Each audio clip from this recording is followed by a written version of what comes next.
Olá pessoal, tudo bem? Vamos falar aqui de sintaxe. E o que é sintaxe? É o estudo das funções que uma palavra pode desempenhar na oração. Sabendo que, à medida que nós mudamos o contexto, mudamos a oração, essa mesma palavra pode ter funções diferentes. Agora vamos falar apenas dos termos básicos ou essenciais, que são sujeito e predicado. Sujeito é aquele que pratica ou sofre ação verbal. E o predicado é aquilo que se diz do sujeito. Então, eu tenho 5 classificações para o sujeito. Eu tenho sujeito simples quando eu tenho apenas um núcleo. O professor tem férias em janeiro. O sujeito é o professor, a palavra mais importante que é o núcleo é professor. Por isso é um sujeito simples.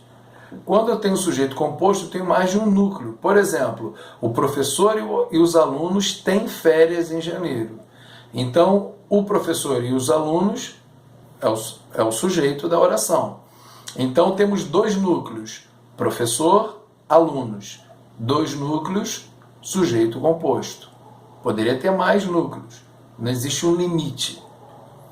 O sujeito pode ser desinencial quando ele fica subentendido através do verbo, da desinência, da extremidade.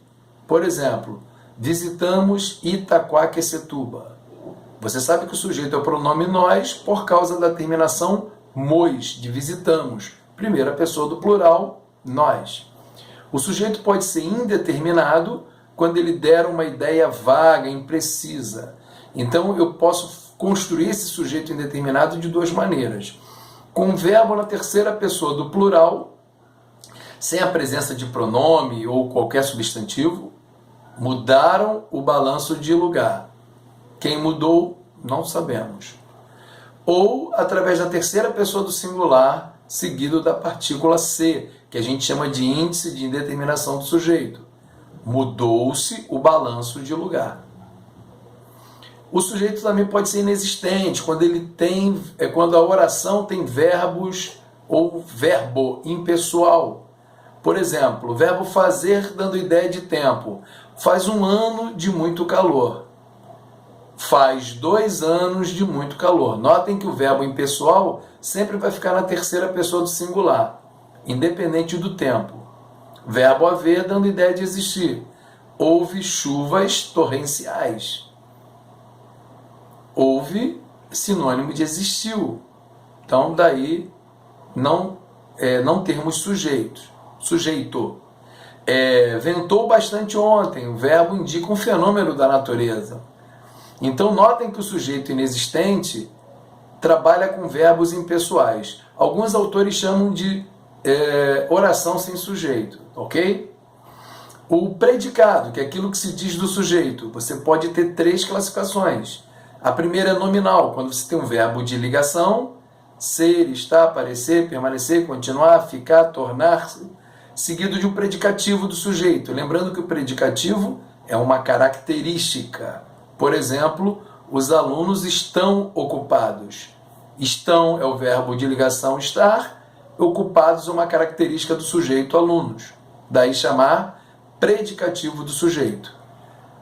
O seu predicado também pode ser verbal, quando você tem um verbo de ação, que alguns chamam de verbo nocional, como núcleo. Os alunos fizeram trabalhos.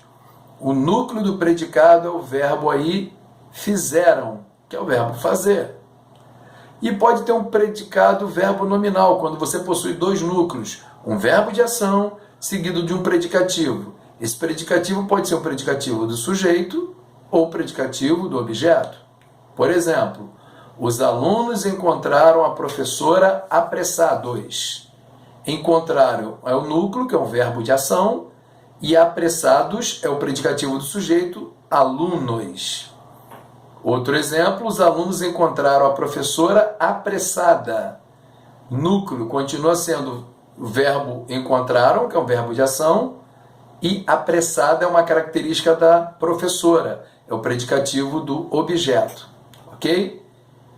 Então, por aqui vamos parando. No próximo vídeo vamos falar dos termos essenciais da oração. Bons estudos para vocês!